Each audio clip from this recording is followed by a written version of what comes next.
ప్రియమైన దేవుని పిల్లలైన మీకు మన ప్రభును మన రక్షకుడైన క్రీస్తు యేసునామమున వందనాలండి.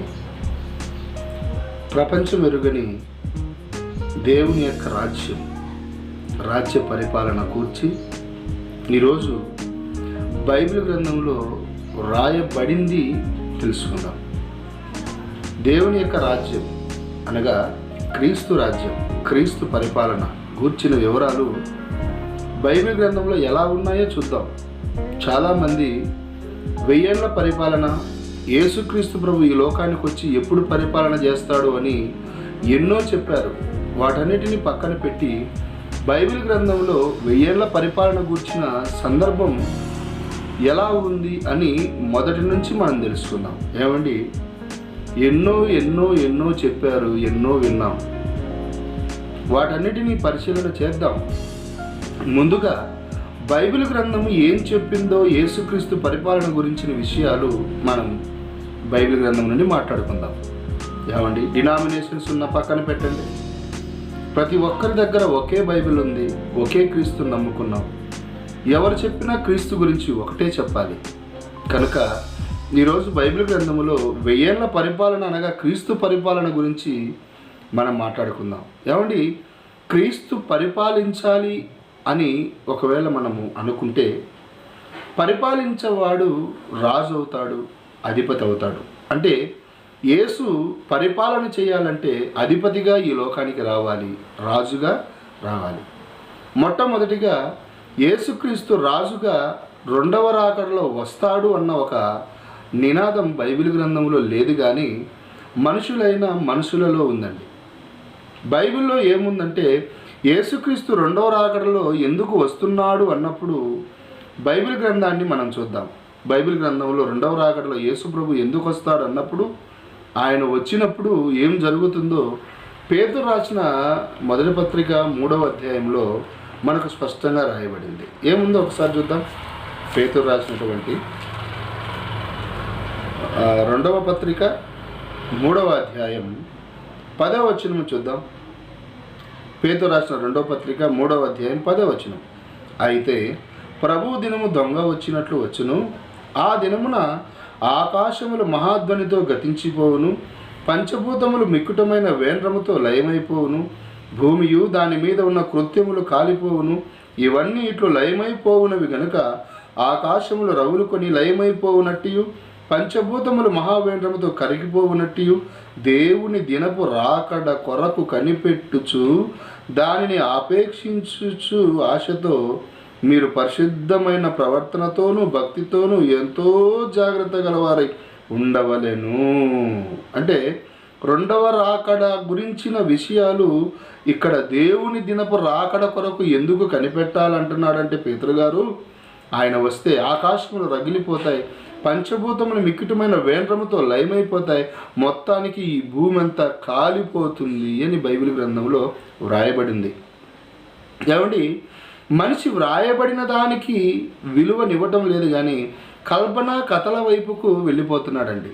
ఏమండి, బైబిల్లో రాయబడిందే మనం చదువుకోవాలి తప్ప బైబిల్లో రాయబడిన దాని గురించి ఆలోచించకూడదు. అంటే యేసుక్రీస్తు 2వ రాకడలో ఎందుకు రాబోతున్నాడు అన్నప్పుడు ఆయన అంటున్నాడు, యేసుక్రీస్తు 2వ రాకడలో వస్తే ఆకాశం పాడైపోతుంది, నాశనమైపోతుంది, భూమి నాశనమైపోతుంది, మొత్తము ఈ విశ్వమే రగులుకొని బూడిదైపోతుంది అన్నది బైబిల్ గ్రంథంలో రాయబడింది.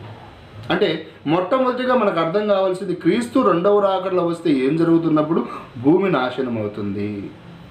మరలా పౌలు గారు రాసినటువంటి కొరింథీ రాసిన పత్రిక మొదటి పత్రిక 15వ అధ్యాయంలో ఒక మాట అక్కడ రాయబడింది. యేసుక్రీస్తు ప్రభు 2వ రాకడలో వస్తే ఏం జరుగుతుందో అక్కడ రాయబడింది. అక్కడ ఏం రాయబడిందో చూద్దాం. కొరింథీ రాసినటువంటి మొదటి పత్రిక 15వ అధ్యాయము 25వ వచనం ఒకసారి చూద్దాం. కొరింథీ రాసిన మొదటి పత్రిక 15వ అధ్యాయం 25వ వచనం. ఎందుకనగా తన శత్రువులందరినీ తన పాదముల క్రింద ఉంచు వరకు ఆయన రాజ్య పరిపాలన చేయుచుండవలెను అని ఉందండి. ఏమండి, ఈ యొక్క వచనాన్ని అపార్థం చేసుకోవడానికి చాలా తొందరపడుతున్నారు చాలామంది. ఏమండి, చక్కగా రాశాడు. ఇక్కడ ఏమంటున్నాడంటే అటు తర్వాత అనగా యేసు ప్రభు 24వ వచనంలో మాట్లాడుతున్నాడు. అటు తర్వాత ఆయన సమస్తమైన ఆధిపత్యమును, సమస్తమైన అధికారమును, బలమును కొట్టివేసి తన తండ్రి అయిన దేవునికి రాజ్యమును అప్పగించును, అప్పుడు అంతం వచ్చును. ఏమండి, పేతురు రాసిన పత్రికలో మనకి ఏమర్థమైంది అన్నప్పుడు, భూమి ఆకాశాలు రగులుకొని కాలిపోతాయి, లయమైపోతాయని మనం అక్కడ చదువుకున్నాం. ఇక్కడ అలా జరగడానికి ముందు, అంతము వచ్చే ముందు ఏం జరుగుతుంది అన్నప్పుడు, ఆయన రాజ్య పరిపాలన చేయుచుండవలెను అనిందండి. 1 కొరింథీ 15వ అధ్యాయము 25వ వచనం చూడండి. అక్కడ ఏముంది మళ్ళీ చదవండి. ఎందుకనగా తన శత్రువులందరినీ తన పాదముల క్రింద ఉంచు వరకు ఆయన రాజ్య పరిపాలన చేయుచుండవలెను. ఇది ఎప్పుడు? రెండవ రాకడలో యేసు ప్రభు వచ్చేంత వరకు ఆయన రాజ్య పరిపాలన చేయుచుండవలెను. అవునండి, యేసు ప్రభు రెండవ రాకడలో భూమి మీదకి వచ్చే ముందు ఏం చేయుచుండవలెనట? రాజ్య పరిపాలన చేయుచుండవలని 23వ వచనం మీరు ఇంకా చదివితే అక్కడ అంటున్నాడు, ఆదామునందు 22వ వచనం నుండి, ఆదామునందు అందరూ ఎలాగ మృతి పొందుచున్నారో అలాగనే క్రీస్తునందు అందరూ బ్రతికింపబడదురు. ప్రతివాడు తన తన వరుసలోనే బ్రతికింపబడును, ప్రథమ ఫలము క్రీస్తు. అంటే యేసు ప్రభు వచ్చినప్పుడు వారి వారి వరుసల్లో అందరూ లేపబడతారు. మొట్టమొదటిగా తండ్రి అయిన దేవుడు లేపినవాడు యేసు ప్రభు గనక ముందు ఆయన బ్రతికించబడ్డాడు. ఇంకా 23వ వచనంలో అంటున్నాడు, ప్రథమ ఫలము క్రీస్తు, తర్వాత క్రీస్తు వచ్చినప్పుడు, అంటే రెండో అని నెంబర్ పెట్టి కింద ఆగమమునందు అనందండి. అంటే రెండవ రాకడ క్రీస్తు వచ్చినప్పుడు ఆయన వారు బ్రతికింపబడుదురు. తర్వాత ఆయన బలాన్ని, అధికారాన్ని, సమస్తాన్ని కొట్టివేసి తన తండ్రి అయిన దేవునికి రాజ్యం అప్పగించును, అప్పుడు అంతం వచ్చును. ఏమండి, బైబిల్లో ఉన్నది ఆలోచించాలి. మనం ఇంతవరకు ఏం అర్థం చేసుకున్నామంటే, యేసు వస్తాడు, వచ్చిన తర్వాత పరిశుద్ధులందరూ ఎత్తబడతారు, తర్వాత ఇక్కడ భక్తిహీనులందరూ విడవబడతారు, విడవబడిన వాళ్ళకు పరిపాలన ఉంటుంది, మన 7 ఏళ్ళ శ్రమలు ఉంటాయని ఎన్నెన్నో మనం మాట్లాడుకున్నాం. అవన్నీ బైబిల్ గ్రంథంలో ఆధారాలకు అందవు. ఎందుకంటే అర్థం చేసుకోవాలి బైబిల్ గ్రంథాన్ని. ఇదిగో ఇప్పుడు చెబుతున్న ఈ పాయింట్ మనం ఖచ్చితంగా ఆలోచన చేస్తే, పేతురు రాసిన మొదటి పత్రికలో ఏమన్నాడు తెలుసా? యేసు వస్తే లోకమే అగ్నితో కాలిపోతుంది, ఒకటి పాయింట్ అయితే. రెండవ పాయింట్, రెండవ రాకడలో యేసుక్రీస్తు వచ్చేంత వరకు రాజ్య పరిపాలన అంతా ఆయనే చేయుచుండవలెను.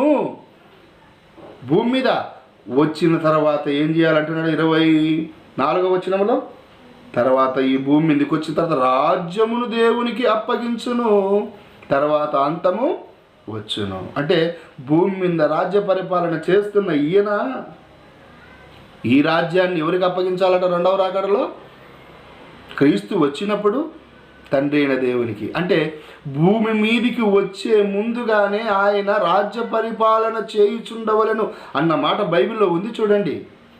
దీనికి ఆధారంగా మనకందరికీ అర్థమయ్యేటట్టుగా ఇప్పుడు నేను ఒక మాట మాట్లాడుతున్నాను. ఏమండి, అసలు యేసు రాజుగా వచ్చాడా రాలేదా అన్నది ఇంకా అర్థం కాలేదండి. అందుకే చాలామంది యేసు రాజుగా వచ్చుచున్నాడు, భూలోకమంతా తెలుసుకుంటారు అని పాట పాడుతుంది. అంటే భూలోకమంతా తెలుసుకుంటారు, యేసు రాజుగా వస్తున్నాడు రెండవ రాకడలో అని పాట పాడుతుందే కానీ, సరే నీ మాట నేను వినాలా, బైబిల్ మాట నేను వినాలా? ఏమండి, నా చేతిలో బైబిల్ ఉంది, నీ చేతిలో బైబిల్ ఉంది, నువ్వేమో పాట పాడుతూ ఏమంటున్నావు అంటే రెండవ రాకడలో యేసు వచ్చుచున్నాడు అని నువ్వు పాట పాడుతున్నావు, అందరూ అప్పుడు తెలుసుకుంటారు అని పాట పాడుతున్నావు. కానీ నా యేసుని అడిగితే బైబిల్ గ్రంథంలో ఏమన్నాడు తెలుసా? నేను రెండవ రాకడలో రాజుగా వస్తాను అని అనలేదండి. ఏమన్నాడో ఒకసారి యోహాను సువార్త 18వ అధ్యాయంలో చూడండి. యోహాను రాసిన సువార్త 18వ అధ్యాయం ఆయన నోట నుండి ఏమొచ్చిందో ఒకసారి చూడండి. 18వ అధ్యాయం 33వ వచనంలో చూడండి. ఎందుకంటే రెండవ రాకడలో వచ్చే ముందుగా ఆయన రాజ్య పరిపాలన చేయుచుండవలెను అన్నాడు గనక, చేస్తున్నాడో లేదో, అసలు ఆయన ఏమై ఉన్నాడో, రాజుగా వచ్చాడో లేదో కన్ఫ్యూజన్ లేకుండా యేసుప్రభు చెప్పాడు బైబిల్లో. చూద్దాం ఒకసారి యోహాను సువార్త 18వ అధ్యాయం 33వ వచనంలో అంటున్నాడు, పిలాతు తిరిగి అధికారి మందిరంలోనికి ప్రవేశించి యేసును పిలిపించి, యూదుల రాజు నీవేనా అని ఆయనను అడుగగా, రాజువా, నువ్వు యూదుల రాజువా అని పిలాతు అడుగుతే యేసు, నీ అంతట నీవే ఈ మాట అనుచున్నావా, లేక ఇతరులు నీతో చెప్పిరా అని అడిగాను. అందుకు పిలాతు, నేను యూదుడనా ఏమి? నీ స్వజనమును ప్రధాన యాజకులను నిన్ను నాకు అప్పగించితిరి కదా, నువ్వేమి చేసిదివని అడగగా యేసు, నా రాజ్యము చెప్తున్నాడు ఇక్కడ, నా రాజ్యము ఈ లోక సంబంధమైనది కాదు.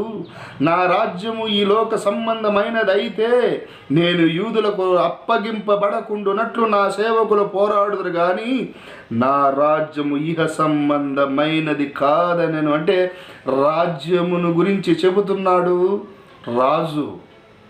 అంటే యేసుక్రీస్తును గూర్చినటువంటి వివరాలు తెలియని పిలాతు ఏమంటున్నాడంటే, నువ్వు రాజువా?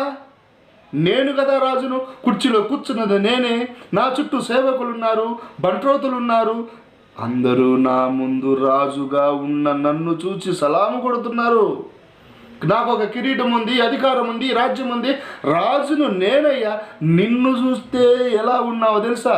పై నుంచి కిందికి ఒకే అంగి వేసుకొని సామాన్య మానవుడిలా ఉన్నావు, మళ్ళా యూదులకు రాజు అని అంటున్నావు. ఇంతకు నువ్వు రాజువా అని అడిగాడండి. అందుకు యేసు, నేను రెండవ రాకడలో రాజుగా వస్తాను, ఇప్పుడు నేను రాజును కాదు అని అనలేదు. ఎందుకంటే ఏమంటున్నాడో ఒకసారి 36వ వచనం 37వ వచనం చూద్దాం డైరెక్ట్గా. అప్పుడు ఏమంటున్నాడు చూడచ్చు. అందుకు పిలాతు, నీవు రాజువా అని ఆయన అడుగగా, పిలాతు యేసుని అడుగుతున్నాడు, నువ్వు రాజువా అని అడుగుతానే పిలాతుతో యేసు ప్రభు అంటున్నాడు, నీవన్నట్టు నేను రాజునే, సత్యమును గూర్చి సాక్ష్యం ఇచ్చుటకు నేను రాజుగా పుట్టిదిని. యేసు నువ్వు రాజువా అని అనగానే యేసుక్రీస్తు ప్రభు అంటున్నాడు, నేను రాజుని అని. నా రాజ్యం గురించి నీకు తెలియదు పిలాతు, నా రాజ్యము ఈ లోక సంబంధమైనది కాదు అంటున్నాడు. అంటే యేసుక్రీస్తు ప్రభు చెబుతున్న మాట పిలాతు కూడా అర్థం కాలేదా? మరి ఈరోజు బైబిల్ నీ చేతిలో ఉంది కదా, యేసును రాజును అని అంటున్నాడు, మరేమో నువ్వేమో రాజుగా వచ్చుచున్నాడు అంటున్నావు. నీ మాట నమ్మాలా, బైబిల్లో ఉన్న మాట నమ్మాలా చెప్పు? ఈరోజు బైబిల్ గ్రంథాన్ని చేత పట్టుకున్నారు కానీ బైబిల్లో ఏముందో తెలియటం లేదండి. యేసు నేను రాజుని, ఐ యామ్ ద కింగ్ అంటున్నాడు. నా రాజ్యం కూడా ఉంది, అది ఈ లోక సంబంధమైంది కాదు అంటున్నాడు. అంటే యేసు రాజు అని చెబుతున్నాడు, రాజ్యం గురించి చెబుతున్నాడు. మరి నువ్వేమంటున్నావు? యేసు రాజుగా వచ్చుచున్నాడు అంటున్నావు. ఆయనేమో 2000 సంవత్సరాల కింద వచ్చి నేను రాజునే అని పిలాతుతోనే డైరెక్ట్గా అన్నాడు. నీకు ఇంకా అర్థం కావట్లేదు. ఏమండి, నీకు ఇంకా అర్థం కాకపోతే యేసుక్రీస్తు పుట్టుకలో కూడా కొందరు జ్ఞానులు వచ్చి యేసు ప్రభుని ఏమన్నారో తెలుసా?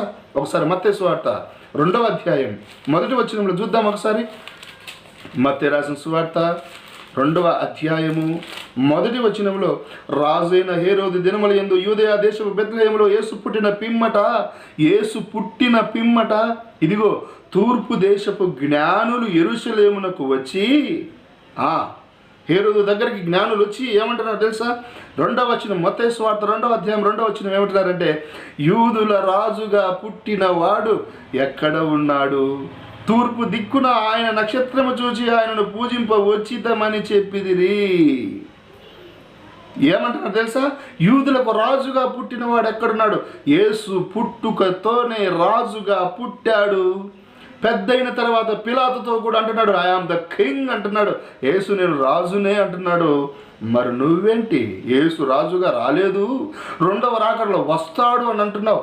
ఇలా రాకడలో వస్తాడు రాజుగా, మళ్ళా చేస్తాడు పరిపాలన అంటున్న వాళ్ళందరూ ఈ మాటలు వినాలి. ఎందుకంటే బైబిల్లో ఉన్నదే నమ్ముతాను నేను, బైబిల్లో యేసు చెప్పిందే నమ్ముతాను నేను. ప్రపంచంలో ఎవడు ఏది చెప్పినా నేను నమ్మను, ఎందుకంటే బైబిలే ఆధారం.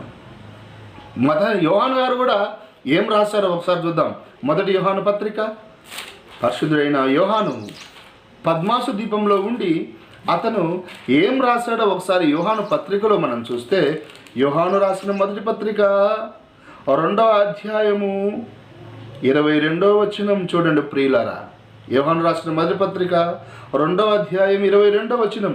యేసు కామా ఉంది చూడండి, యేసు క్రీస్తు అనట్లేదు, యేసు కామా క్రీస్తు కాడని చెప్పువాడు తప్ప ఎవడబద్ధికుడు అంటున్నాడు. అంటే అబద్ధికుడు అంటే ఎవడో తెలుసా? యేసు అనగా రక్షకుడు. యేసు అనగా ఎవరు? రక్షకుడు. క్రీస్తు కాడని చెప్పువాడు తప్ప ఎవడబద్ధికుడు అంటే క్రీస్తు అనగా అభిషక్తుడు, అభిషేకించబడినవాడు, అంటే రాజు, కింగ్. అంటే యేసు రాజుగా వచ్చాడని ఎవడైతే ఒప్పుకోడో వాడే అబద్ధికుడు. ఇది బైబిల్ చెప్పిన సత్యం. నమ్మితే నమ్ము, నమ్మకపోతే పో.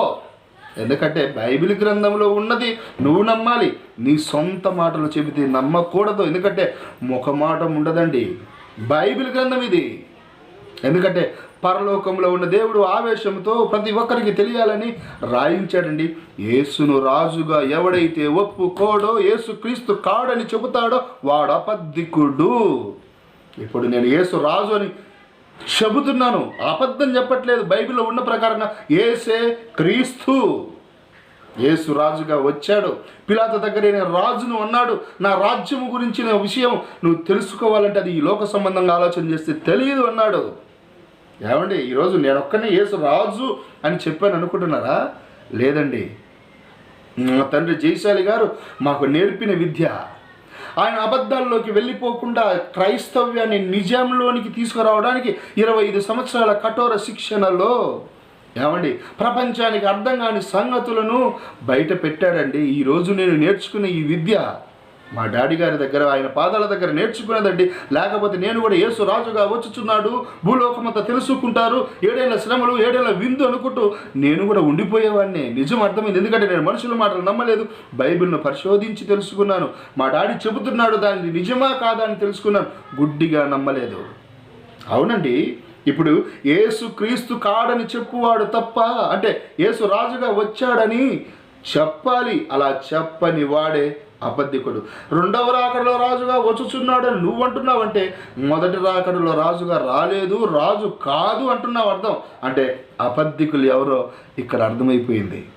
ఏమండి, పౌలు గారు కూడా అపోస్తుల కార్యములు ఏం చేస్తున్నాడో ఒకసారి చూడండి. అపోస్తుల కార్యములు, అపోస్తులైన పౌలు గారు బైబిల్ గ్రంథంలో ఆయన ఏం చేస్తున్నాడో ఒకసారి అపోస్తుల కార్యములు 19వ అధ్యాయం 8వ వచనం చూడండి ప్రియులారా. అపోస్తుల కార్యములు 19వ అధ్యాయం 8వ వచనం. తరువాత పౌలు సమాజ మందిరంలోనికి వెళ్ళి ప్రసంగించుచు దేవుని రాజ్యమును గూర్చి తర్కించుచు. ఏమండి, దేవుని రాజ్యమును గూర్చి తర్కించుచు అంటే యేసుక్రీస్తు రాజుగా వచ్చానన్నాడు కదా పిలాతు దగ్గర. పిలాతు దగ్గర నేను రాజుగా వచ్చానన్నాడు. నా రాజ్యం ఈ లోక సంబంధమైనది కాదన్నాడు కదా. ఆ రాజ్యం, ఆ పరిపాలన గురించి ఏం చేస్తున్నాడట? తర్కించుచు, ఒప్పించుచు. రాజ్యం పరిపాలనలో ఉంది, క్రీస్తే పరిపాలన చేయుచున్నాడని ఒప్పించుచు ధైర్యముగా మాట్లాడుచు 3 నెలలు గడిపెను. చూసారా, ఒప్పించాడా? రాజ్య పరిపాలన క్రీస్తు చేయుచున్నాడు, మొదటి రాకడలోనే రాజుగా వచ్చాడు, యేసే క్రీస్తుని ఒప్పించాడా? ఎస్. రాజ్యం గురించి తర్కించాడు, యేసు క్రీస్తునని ఒప్పించాడు, యేసు రాజు అని ఒప్పించాడు. మరి ఈరోజు అందరూ బోధలు చేసేవాళ్ళే రాజ్యం గురించి తర్కించి ఒప్పించి బోధించే వాళ్ళు ఎవరైనా ఉన్నారా? కనబడితే ఒక్కడే కనబడతాడండి, మా జయశాలి పీడి సుందరరావు గారు, మా తండ్రి గారు.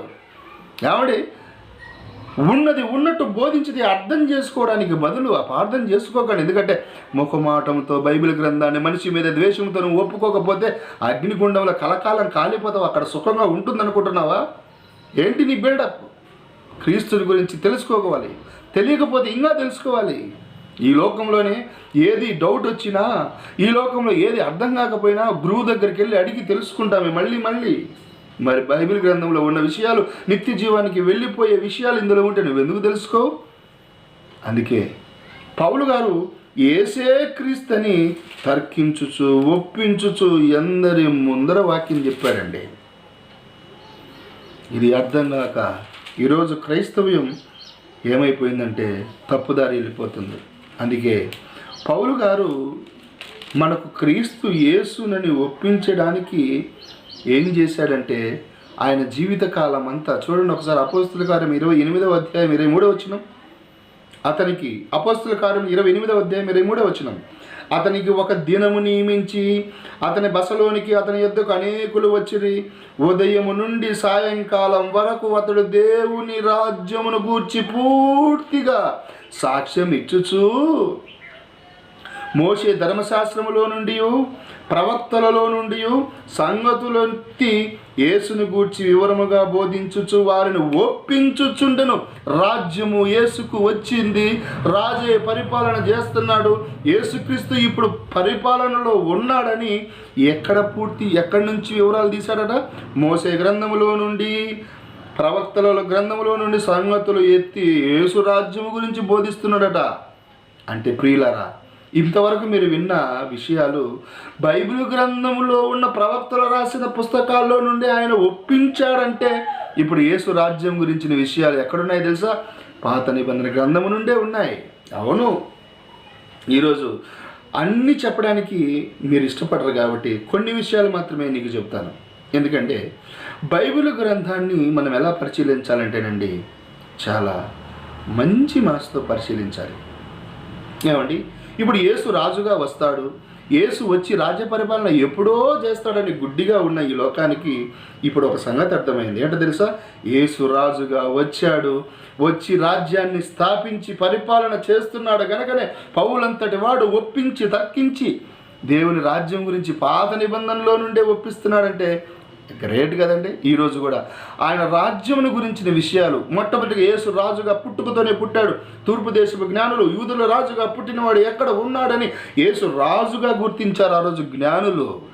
పిలాతు కూడా యూదులకు రాజును నువ్వేనా అంటే yes I am the king అని యేసు ప్రభు కూడా చెప్పినట్టుగా మీరు విన్నారు. అంటే మొదటి రాకడలోని యేసు ప్రభు రాజుగా వచ్చాడు. మరి రాజుగా వచ్చిన ఆయన రాజ్యాన్ని ఎప్పుడు స్థాపించాడు, అసలు దానికి సంబంధించిన ఆధారాలు ఏంటి, ఇప్పుడు పరిపాలనలో ఉన్నామా లేమా అన్నది ఇప్పుడు తెలుసుకుందాం. ఏమండి, మనకు రాజ్యం గురించిన విషయాలు యేసు ప్రభు ఎక్కడెక్కడ చెప్పాడో ఒకసారి పరిశీలన చేసి ముందుకెళ్దాం. మత్తయి రాసిన సువార్త 3వ అధ్యాయం 1వ వచనం. మత్తయి రాసిన సువార్త 3వ అధ్యాయం 1వ వచనం. ఆ దినముల యందు బాప్తిసమిచ్చి యోహాను వచ్చి, ఇదిగో పరలోక రాజ్యము సమీపించి ఉన్నది,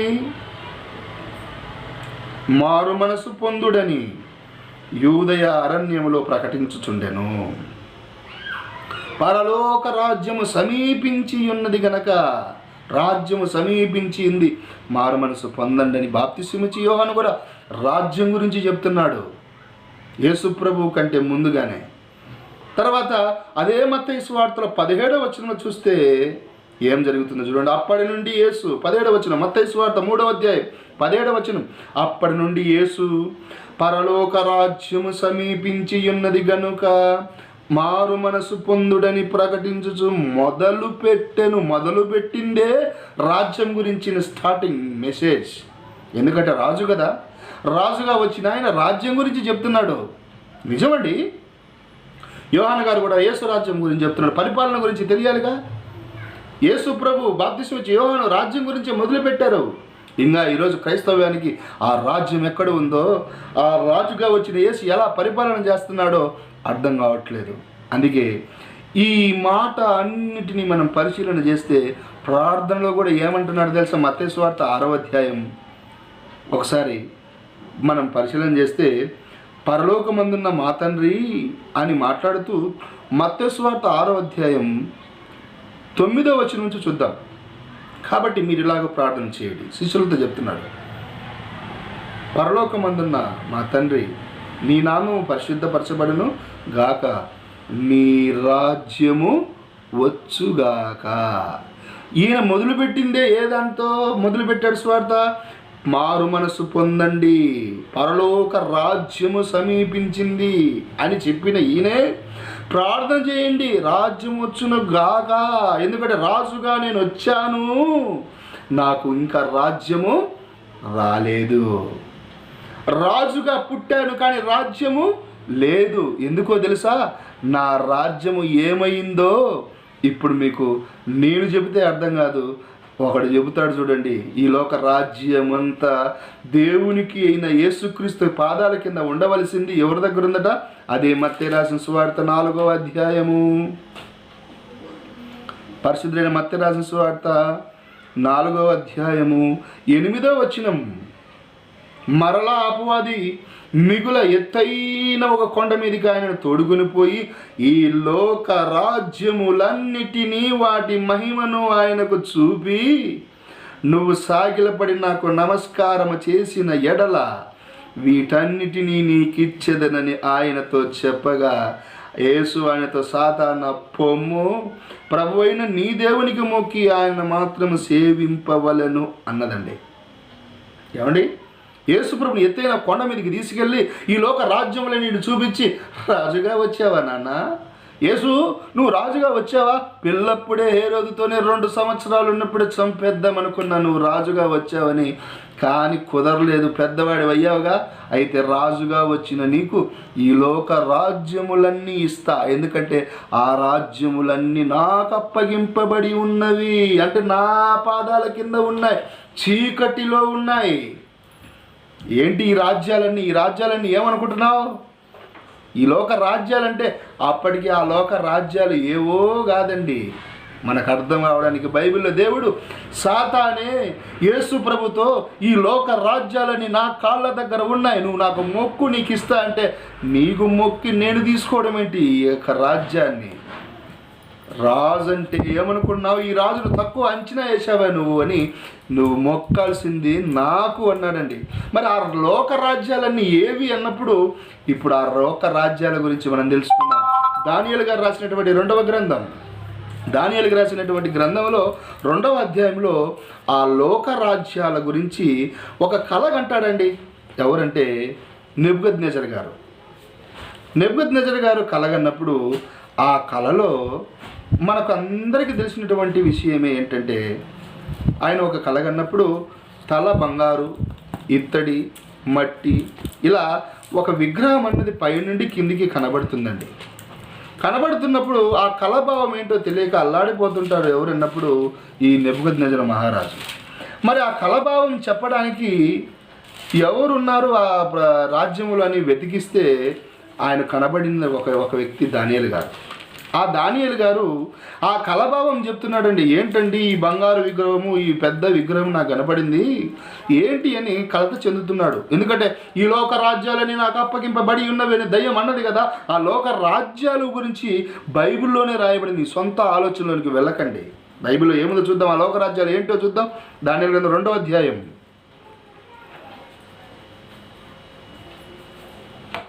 39వ వచనం మనం చదువుకుందాం. దానియేలు గ్రంథం 2వ అధ్యాయం 39వ వచనంలో, తాము చనిపోయిన తర్వాత తామే ఆ బంగారు శిరస్సు, తాము చనిపోయిన తర్వాత తమరి రాజ్యము కంటే తక్కువైన రాజ్యం ఒకటి లేచును, అటు తర్వాత లోకమంతా ఏలునట్టి 3వ రాజ్యం ఒకటి లేచును, అది ఇత్తడి వంటిదగును. పిమ్మట 4వ రాజ్యం ఒకటి లేచును, అది ఇనుము వలె బలముగా ఉండును. ఇనుము సమస్తమైన వాటిని దంచి విరగొట్టింది కదా, ఇనుము పగలగొట్టినట్లు అది రాజ్యములను పగలగొట్టి పొడి చేయును.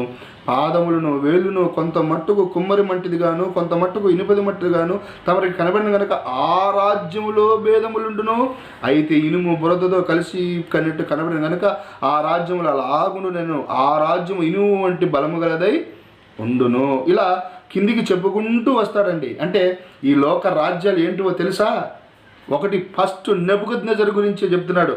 శిరస్సు అంటే మీరేనయ్య, బంగారు శిరస్సు, అది నీ రాజ్యం. ఆ నీ రాజ్యమే బబులోను మహాసామ్రాజ్యం. 2వ రాజ్యం ఏంటో తెలుసా? 2వ రాజ్యం మాదీయ పారసీక సామ్రాజ్యం. మరి 3వ లోక సామ్రాజ్యం ఏంటో తెలుసా? గ్రీకు సామ్రాజ్యం. మరి 4వ రాజ్యం ఏంటో తెలుసా? రోమా సామ్రాజ్యం. అది పాదముల దగ్గర 10 రాజ్యాలుగా విడిపోతుంది, మట్టితో కలిసి ఉంటుంది, ఇనుముతో కలిసి ఉంటుంది, బలహీనమైపోతుంది ఆ రాజ్యం. అంటే ఈ లోక రాజ్యాల గురించి చెప్తున్నాడు, ఆ విగ్రహం గురించి చెప్తున్నాడు నెబుకద్నెజరు దానియేలు గారు. ఈ లోక రాజ్యాలు ఏంటో తెలుసా? 4 రాజ్యాలు. ఏమండి, మొదటి రాజ్యం తల అయిపోయింది, రెండవ రాజ్యం మాది పారసిక సామ్రాజ్యం అయిపోయింది, మూడవ రాజ్యం అయిపోయింది, ఇక 4వ రాజ్యం పాదాల దగ్గరకు వచ్చేసరికి ఈ పాదాల దగ్గర ఉన్న ఈ రాజ్యంలోనికి, రోమా సామ్రాజ్యంలోనికి అనుకోకుండా ఒకటి వచ్చేస్తుందండి. ఆ రాజ్యంలోనికి ఏమొస్తుందో తెలుసా? 44వ వచనం. ఆ రాజుల కాలములలో, ఏ రాజుల కాలములలో, ఇదిగో ఆ రాజ్యాలు ఉన్నాయి చూడండి, లోక రాజ్యాలు చివరిగా ఉన్న ఆ రాజుల కాలములలో పరలోకమందున్న దేవుడు అనగా తండ్రి ఒక రాజ్యము స్థాపించును. ఎప్పుడు స్థాపించుతాడో తెలుసా? రెండవ రాకడలో వచ్చినప్పుడు కాదు, ఆ రాజుల కాలములలో. ఆ రాజుల కాలాలంటే ఏ రాజుల కాలాలు? ఇదిగో తల శిరస్సు నెబుకద్నెజరు కాలం, అది ఆ రాజుల కాలం. రెండవది మాదీయ పారసీకుల సామ్రాజ్యపు కాలం, ఆ రాజుల కాలం. మూడవది గ్రీకు సామ్రాజ్యుల కాలం, ఆ రాజుల కాలం. చిట్ట చివరిగా పాదాల దగ్గర వచ్చింది, చేతి సహాయము లేకుండా తీయబడిన రాయి. ఆ రాయి ఏం చేసిందో తెలుసా? ఆ పాదాలను దంచి, విగ్రహాన్ని దంచి వేసేసి, ఆ చిన్న రాయి ఏమైందో తెలుసా? సర్వభూతలమంతా పెద్దదైపోయిందండి. అంటే రాజులు ఏమైపోయారంటే స్మాష్ అయిపోయారు. దేని దెబ్బకో తెలుసా? ఆ చిన్న రాయి. ఆ రాయి ఎవరో తెలుసా? యేసు. ఎస్, చివరిగా పాదాల దగ్గర మీదనే పడిందండి. అంటే విగ్రహాల రాజుల కాలములలో, ఆ విగ్రహం చూపించిన రాజుల కాలములలో యేసు వస్తాడు రాయిగా, చేతి సహాయం తీయబడిన రాయిగా, కన్యమరియమ్మ గర్భమందు వచ్చి ఆ రాజులను అందరినీ ఏం చేస్తాడు తెలుసా? తుత్తునియలుగా చేసేస్తాడు. ఇంకా వాళ్ళ రాజ్యం ఇక ఎప్పటికీ కనపరాదు. తర్వాత కనపడిది ఏంటో తెలుసా? క్రీస్తు సామ్రాజ్యం, క్రీస్తు రాజ్యం. ఎస్, ఇదేంటనుకుంటున్నారు? నెబుకద్నెజరు కన్నాడు కళ. ఆ కళభావం దానియేలు చెప్పాడు. దానియేలు చెప్పిన ఆ అర్థం ఏంటంటే, ఆ రాజుల కాలములోనే రాజ్యం స్థాపిస్తాడు దేవుడు. తండ్రి అయిన దేవుడు రాజ్యాన్ని కుమారుడికి ఇస్తాడు అని ఇక్కడ చెప్పాడండి. ఎస్, అంటే యేసు ఎప్పుడు వచ్చాడు తెలుసా? పాదాల మీద పడ్డాడు. ఆ పాదాలు ఏ సామ్రాజ్యానికి గుర్తు తెలుసా? రోమా సామ్రాజ్యం. రోమా సామ్రాజ్యపు కాలములో యేసుక్రీస్తు వచ్చి ఆ రాజ్యాలన్నిటిని ఏం చేశాడంటే ధ్వంసం చేశాడండి. దయ్యం అంటుంది, ఇదిగో ఈ లోక రాజ్యాలన్నీ నీకు ఇచ్చేస్తా, నాకు మొక్కు అంటే, నేను మొక్కి సంపాదించుకోవడానికి రాలేదు, సంపాదించుకుంటాను. రాజ్యం రాజ్యం రాజ్యం అంటే ఏంటో తెలుసా? ప్రపంచానికి అర్థం కావలసిన దేవుని రాజ్యం అంటే దేవుని సంఘం. ఎస్, దేవుని రాజ్యం. దేశం అంటే మట్టి కాదో, దేశం అంటే మనుషులో అని మనం తెలుసుకున్నామే. దేవుని రాజ్యం, దేవుని రాజ్యం అంటున్నామే. ఈ దేవుని రాజ్యం ఎటువంటిదో తెలుసా? లూకా సువార్త 17వ అధ్యాయం. ఆ రాజ్యాలు అనగానే మీకు అర్థం కావాలి, ఆ 4 మహాసామ్రాజ్యాలు. మరి ఇప్పుడు రాజ్యం ఎలా ఉంటుందో చెప్తున్నాడు లూకా సువార్త 17వ అధ్యాయం 17వ వచనం చూడండి ఏమంటున్నాడో. లూకా సువార్త 17వ అధ్యాయం 20వ వచనం, 21వ వచనం. లూకా 17, 20, 21. దేవుని రాజ్యం ఎప్పుడు వచ్చునని పరిసయ్యులు ఆయనను అడిగినప్పుడు ఆయన, దేవుని రాజ్యము ప్రత్యక్షముగా రాదు, నీకు కనబడేటట్టుగా రాదురా. ఇది పరలోకం నుండి వస్తుందనో లేకపోతే ఎక్కడి నుంచో వస్తుందనో, ఇదిగో నువ్వు కళ్ళతో చూస్తావని నువ్వు అనుకో. ఎందుకంటే ప్రత్యక్షముగా రాదు అంటే అది నీకు కనబడదు. ఎందుకనగా ఇదిగో దేవుని రాజ్యం మీ మధ్యనే ఉన్నది. ఎందుకంటే రాజ్యం అంటే మనుషులే నాన్న. అదిగో అక్కడని, ఇదిగో ఇక్కడని చెప్పడానికి వీలు పడదు అని ఉత్తరం ఇచ్చాడట యేసుప్రభు వాళ్ళకి. అంటే దేవుని రాజ్యం, దేవుని పరిపాలన నీకు అర్థం కాదది. ఇది అర్థం కావాలంటే చాలా టైం పడుతుంది. ఎందుకంటే ఆ దానియేలు గ్రంథం 2వ అధ్యాయంలోని ఏమన్నాడు తెలుసా? 44వ వచనంలో, దానియేలు గ్రంథం 2వ అధ్యాయం 44వ వచనం, దాని పొందిన వారికే గాని అది ఇక ఎవ్వరికి తెలియదు. ఈరోజు బైబిల్ గ్రంథాన్ని పట్టుకున్న వారికి ఎవరికైనా సరే దేవుని రాజ్యం గురించి అర్థం కాలేదంటే దేవుని రాజ్యాన్ని పొందలేదని అర్థం. ఎందుకంటే ఇది అర్థం కావాలి. ప్రపంచం నాశనం కావాలంటే ఇది అర్థం కావాలి. మత్తయి సువార్త 24వ అధ్యాయంలో దీని గురించి ఎంత చక్కగా చెప్పాడు తెలుసా? మత్తయి సువార్త 24వ అధ్యాయము 14వ వచనం. మత్తయి రాసిన సువార్త 24వ అధ్యాయం 14వ వచనం. మరియు ఈ రాజ్య సువార్త అనగా యేసు రాజుగా వచ్చాడని, ఆ రాజ్యాలన్నిటినీ నాశనము చేసి ఆ రాజ్యాల చివరి కాలంలో, ఆ రాజుల కాలంలోని రాజ్యాన్ని స్థాపించాడని సాక్షార్థమై సకల జలములకు ప్రకటించబడాలి లోకమందంతటా. అటు తర్వాత అంతము వచ్చును. ఈ విశ్వానికి ఎండింగ్ రావాలంటే, ఈ లోకం మండిపోవాలంటే నీకు ఇప్పుడు తెలియబడవలసింది ఏంటో తెలుసా? రాజ్య సువార్త. అంటే యేసు రాజుగా వచ్చాడని తెలియాలి, రాజ్యాన్ని పరిపాలన చేస్తున్నాడని తెలియాలి. ఆ రాజ్యం ఎక్కడ ఉందో నీకు అర్థం కావాలి. అదే ఆ రాజ్యం గురించి చెబుతూ ఇదిగో అక్కడని, ఇదిగో ఇక్కడని చెప్పడానికి వల్లపడదు. ఎందుకంటే అది మీ మధ్యనే ఉన్నది. రాజ్యం అంటే ఇదిగో సింహాసనాలు, ప్రజలు సపరేట్గా కనపరారు. ఎస్, మరి ఆ రాజ్యం గురించి నీకు అర్థం కాలేదేమో, దయ్యానికి అర్థమైపోయి ఇదిగో నా దగ్గర ఉన్నారయ్యా ఈ లోక రాజ్యాలు, రాజులు, ఆ ప్రపంచ ప్రజలందరూ నా కాళ్ళ దగ్గర ఉన్నారు, నువ్వు వాళ్ళను మొక్కి తీసుకో అంటే ఛీ నేను మొక్కను అన్నాడు. మరి ఏం చేశాడో తెలుసా? ఆయన రాజ్యాన్ని ఎలా సంపాదించాడో తెలుసా? అపొస్తలుల కార్యం 20వ అధ్యాయం 28వ వచనం. తన స్వరక్తమిచ్చి, అపొస్తలుల కార్యం 28.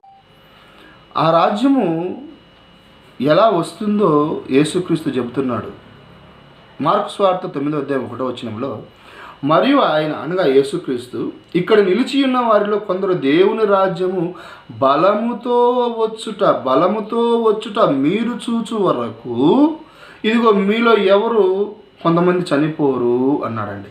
అంటే చూడాలి, మీ కళ్ళతో మీరు చూడాలి, దేవుని రాజ్యం వచ్చేది చూడాలి, చూస్తే కానీ మీరు చనిపోరు అన్నాడు. అంటే యేసుక్రీస్తు ప్రభు దగ్గర ఉన్న వాళ్ళు ఎవరైనా సరే ఒకవేళ చనిపోలేదు, ఇంతవరకు ఉన్నారు అని ఒకవేళ అనుకుంటే దేవుని రాజ్యము రానట్టే. ఎందుకంటే వచ్చేంత వరకు మీరు చచ్చిపోరు అన్నాడు అంటే అది జరిగి తీరాలి. ఈరోజు యేసు ప్రభు 2000 సంవత్సరాలు అయింది ఈ లోకానికి వచ్చి వెళ్ళిపోయి. మరి అప్పటి నుండి ఇప్పటి వరకు ఎవరైనా బ్రతికున్న వాళ్ళు ఎవరైనా ఉన్నారంటే ఒక్కరూ లేరు.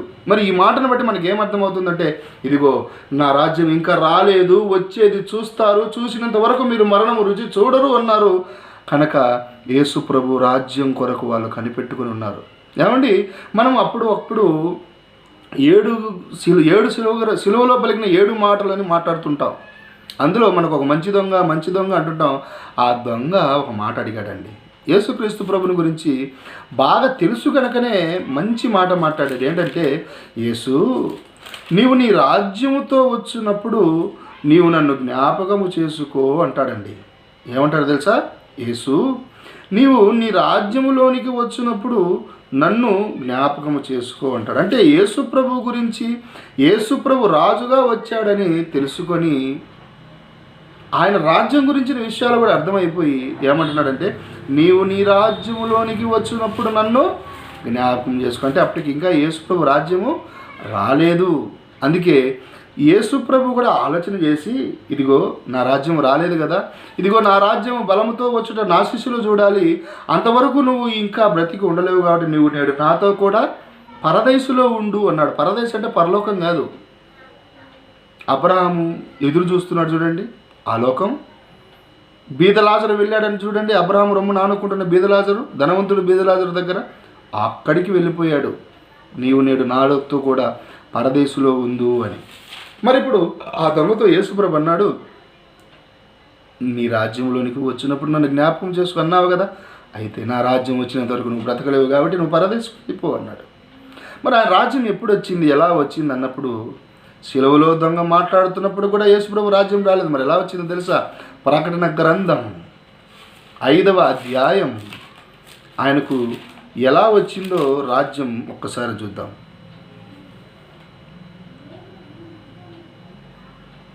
ప్రకటన గ్రంథం 5వ అధ్యాయం ఒకసారి 9-10 వచనాలు చూద్దాం.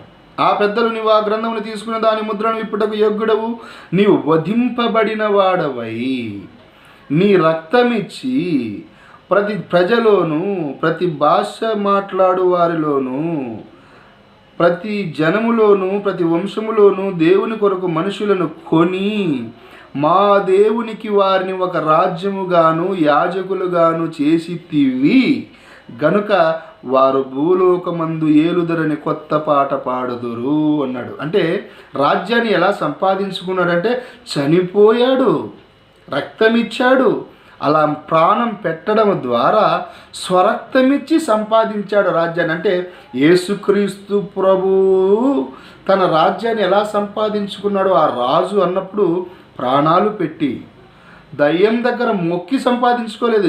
వెళ్ళు, నీకు మొక్కడం ఏంటి, రాజ్యాన్ని సంపాదించుకోవడం ఏంటి, నా ప్రాణమే పెట్టి రాజ్యాన్ని సంపాదించుకుంటానన్నాడు. సంపాదించుకున్నాడు. అదే ఇక్కడ చెప్తున్నాడు, వధింపబడిన వాడవై నీ స్వరక్తం ఇచ్చి సంపాదించుకున్నావు. అదే ఈరోజు ఉన్నటువంటి సంఘం. దేవుని రాజ్యం అంటే ఏంటో తెలుసా? సంఘం. ఆ సంఘానికి అధిపతి ఎవరో తెలుసా? రాజు ఎవరో తెలుసా? క్రీస్తు. అంటే 2000 సంవత్సరాలుగా రాజైన యేసుక్రీస్తు సంఘమైనటువంటి ఈ యొక్క రాజ్యాన్ని ఏలుతున్నాడు. అందుకే బలముతో వచ్చుట చూచు వరకు మీలో మరణము రుచి చూడరు అన్నాడు కదా.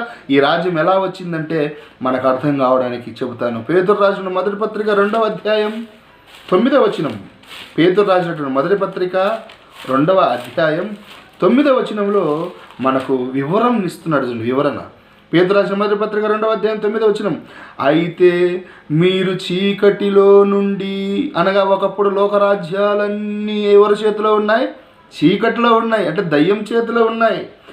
ఆ చీకటిలో ఉన్న ఈ రాజ్యంలో ఉన్నటువంటి మనలను తన వెలుగులోనికి మిమ్మల్ని పిలిచిన వాని గుణాతిశయములను ప్రచురము చేయు నిమిత్తము ఏర్పరచబడిన వంశమును, రాజులైన యాజక సమూహమును, పరిశుద్ధ జనమును, దేవుని సొత్తైన ప్రజలునై ఉన్నారు. దేవుని సొత్తు. ఎందుకంటే స్వరక్తం ఇచ్చాడు, సంపాదించాడు, కొనుక్కున్నాడు కనుక ఇప్పుడు క్రైస్తవ్యంలోనికి అడుగుపెట్టిన ప్రతి క్రైస్తవుడు ఎవరి సొత్తు తెలుసా? దేవుని సొత్తు. ఎందుకంటే ఒకప్పుడు ఎలా ఉన్నారు చూడండి. 10వ వచనం. ఒకప్పుడు దయ్యపు ప్రజగా ఉండక దాని పాదాల దగ్గర ఉన్నారు కదా. అప్పుడు ఒకప్పుడు దయ్యపు ప్రజగా ఉండక ఇప్పుడు దేవుని ప్రజలైతిరి. ఒకప్పుడు కనికరింపబడక ఇప్పుడు కనికరింపబడిన వారైతిరి. అంటే దేవుని రాజ్యం ఎలా వచ్చిందంటే బాప్తిస్మము ద్వారా. క్రీస్తులోనికి బాప్తిస్మము పొంది చీకటిలో ఉన్న వారంతా వెలుగులోనికి వచ్చారు. అదే పేతురు రాసినటువంటి పేతురు మొదటి ప్రసంగంలో అపోస్తల కార్యము 2వ అధ్యాయంలో 3000 మంది ఒకేసారి దయ్యపు యొక్క చీకటి రాజ్యంలో నుండి వెలుగులోనికి వచ్చారు బాప్తిస్మం ద్వారా. అంటే అదండి దేవుని రాజ్యం బలముతో రావడం అంటే. అంటే ఒకటేసారి ఒకరు ఇద్దరు కాదు, 3000 మంది క్రీస్తు యొక్క రాజ్యంలోనికి వచ్చారండి. ఎంత బలమైంది. ఈరోజు ఎవరైనా ఒక్క ప్రసంగం చేసి పేతురులాగా 3000 మందిని బాప్తిస్మిచ్చారా? అంత ప్రసంగికులు ఉన్నారా? ఆ రోజు వచ్చిందండి పేతురు ప్రసంగంతో 3000 మంది. బలమైనది కదండి. 3000 మంది అంటే మాషామాష. 3000 మందికి ప్రసంగం చెప్పి మార్చడం అంటే అది ఆషామాష అండి. బలమైనది. అందుకే క్రీస్తు రాజ్యం బలముతో వచ్చింది. ఆ రోజు నుంచి ఈ రోజు వరకు పరిపాలన క్రీస్తుదే జరుగుతుందండి. నిజం. ఈరోజు క్రీస్తు ఈ ప్రపంచానికి గొప్పగా ఉన్నాడు. ఆయనే రాజు. ఏమంటే క్రీస్తు శకం అంటున్నావే. క్రీస్తు శకం అంటే ఏంటో తెలుసా? శక పురుషుడు, రాజు. ఈరోజు నీ బాండు పేపర్ చల్లాలన్నా, ఈరోజు నీ పొలం అమ్మాలన్నా, నీ పొలం కొనాలన్నా, వాహనం కొనాలన్నా, వాహనం అమ్మాలన్నా, నీ పుట్టుక తేదీ నువ్వు చేసుకోవాలన్నా ఎవరి పేరు చెప్పుకోవాలి తెలుసా? రాజు గురించి చెప్పాలి. క్రీస్తు, యేసు రక్షకుడు, క్రీస్తు రాజు. ఆయన పేరు చెప్పుకుంటే కానీ పబ్బం గడవదు. నీ పుట్టిన తేదీ అయినా సరే, నీ మరణపు తేదీ అయినా సరే, నీ రిటైర్డ్ డేట్ అయినా సరే, ఏదైనా సరే ఏ పేరు చెప్పుకోవాలి తెలుసా? నా రాజు, మన రాజు పేరు చెప్పుకోవాలి. ఆయన పేరే యేసు క్రీస్తు. ఎస్. ప్రపంచమంతా ప్రతి వాడు తన నాలుకతో ఆ రాజును ఒప్పుకుంటేనే. ఎందుకంటే ఈ రాజులు భూమి మీద ఉన్న వాళ్ళు చిన్న చిన్న రాజులేమో. ప్రపంచ చక్రవర్తి, ప్రపంచానికి రాజు ఎవరో తెలుసా? క్రీస్తు. ఏమండి ఈరోజు ఓట్లేసి అందరూ రాజులను ఎన్నుకుంటున్నారు కదా. ఒకవేళ రాజుగా నిలబెట్టి ఒకవేళ యేసుక్రీస్తుని ఎన్నుకోవాలని ఒకవేళ అనుకుంటే ఈరోజు ఓట్లు వేశారనుకోండి, ఒబామాను ఒక పక్క, మోడీని ఒక పక్క, ఈరోజు ప్రపంచంలో రాజులందరినీ ఒక పక్క పెట్టి ఒక పక్క యేసుక్రీస్తుని పెట్టి ఎవరు రాజు ఎవరు అధిపతి అని ఒకవేళ మీరు అనుకొని ఓట్లు వేసినా గెలిచేది ఎవరో తెలుసా? నా యేసు, మన యేసు. ఎస్. రాజ్యాన్ని అధికారంలో నడిపించేది ఎవరు అన్నప్పుడు మన రాజు అండి. చెప్పండి, యేసు రాజుగా వచ్చాడా లేదా? వచ్చాడు. పరిపాలన చేస్తున్నాడా? చేస్తున్నాడు. ఆయన వచ్చి పరిపాలన చేస్తున్నది ఎందుకంటే తండ్రి భూమి మీదకి పరిపాలన చెయ్యమని పంపాడు. అదే 1 కొరింథీ 15వ అధ్యాయంలో మీరు చదువుకున్నారు. ఆయన వచ్చు వరకు పరిపాలన చేయుచుండవలను. ఈ రాజ్యాన్ని పరిపాలన చేస్తుండాలి. తర్వాత వచ్చి ఈ రాజ్యాన్ని ఆయనకు అప్పగించాలి. ఈ రాజ్యాన్ని అప్పగించి ఈ లోకాన్ని ఏం చేయాలి? నాశనం చేయాలి. ఏంటంటే ఇంత మ్యాటర్ ఉందా బైబిల్లో? ఎస్. చూడండి, కొలసి పత్రిక 1వ అధ్యాయం 13వ వచనం. మీకు ఇంకా అర్థం కావడానికి కొన్ని రెఫరెన్స్ ఇస్తున్నాము. చూడండి, కొలసీలకు రాసిన పత్రిక 1వ అధ్యాయం 13వ వచనం. ఆయన మనలను అంధకార సంబంధమైన అధికారములో నుండి విడుదల చేసి తాను ప్రేమించిన తన కుమారుని యొక్క రాజ్య నివాసులుగా చేసేను అన్నాడంటే రెండవ రాకడలో కాదయ్యా, చేస్తాడని ఇక్కడ చెప్తున్నాడు. రెండవ రాకడలో లోకాన్ని నాశనం చేస్తాడు. రాజ్య నివాసులుగా ఉన్నవారిని తీసుకుని పోవడానికి వస్తున్నాడు. బైబిల్ నమ్మవా? ఇంకా గుడ్డిగానే బోధిస్తావా? బోధ చదువు రానివాడవా?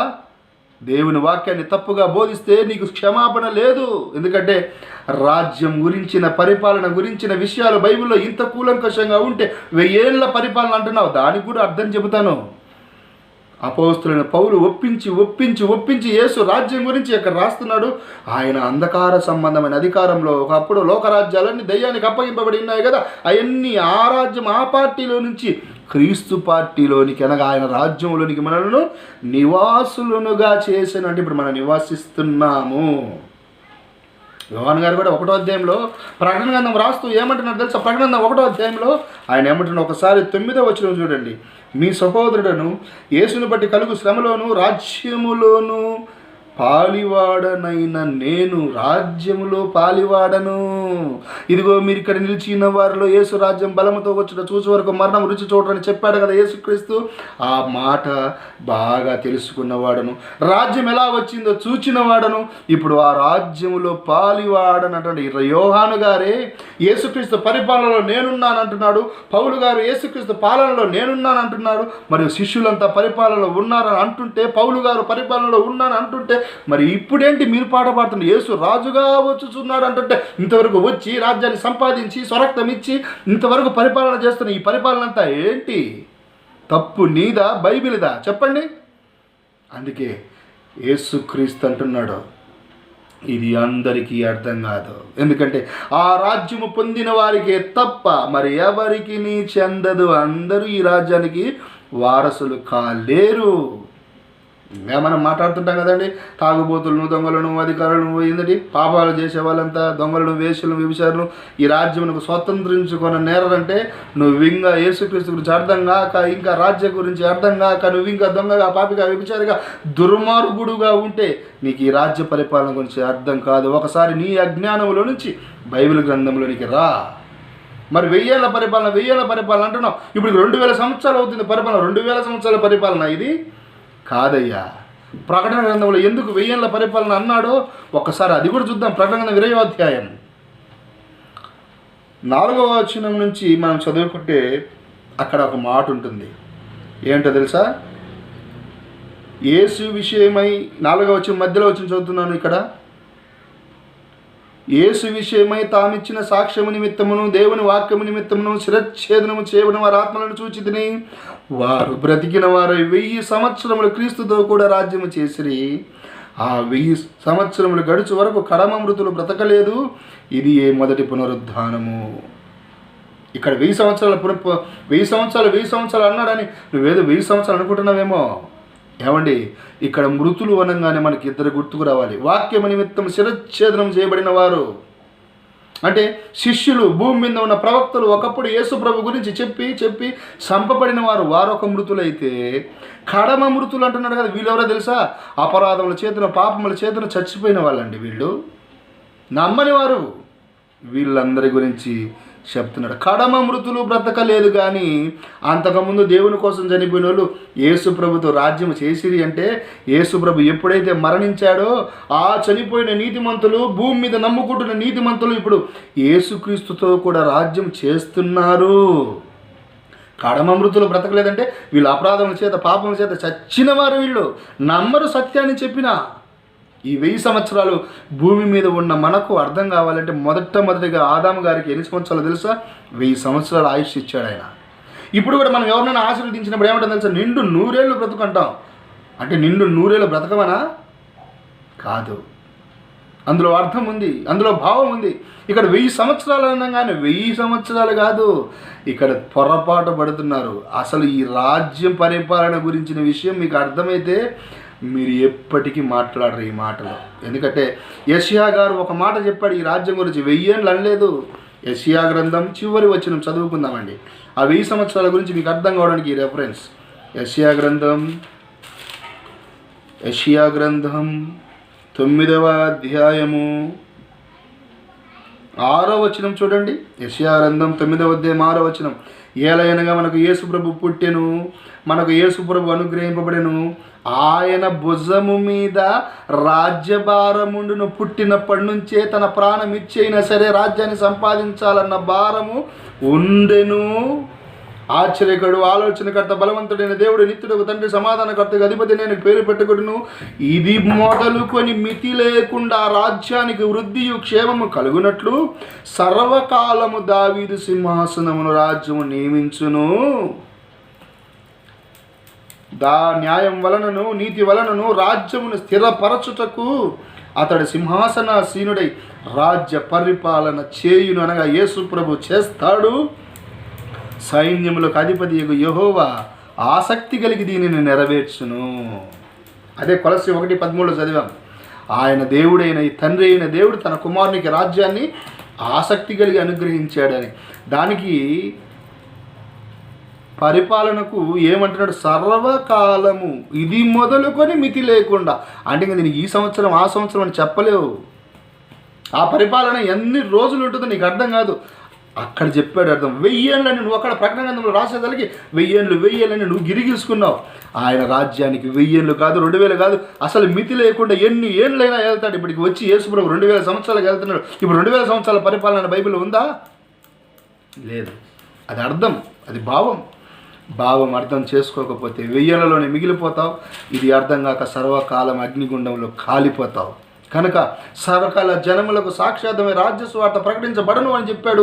ఇదిగో సాక్షార్థంగా బైబిల్ గ్రంథంలో చూపించి మా తండ్రి అయిన జయశాలి గారు చెప్పిన బోధ ప్రకారంగా బైబిల్లో ఆధారాలను బట్టి నమ్మి మీకు చెబుతున్నాను. పరిశీలించండి, రాజ్యంలోనికి ప్రవేశాన్ని పొందండి.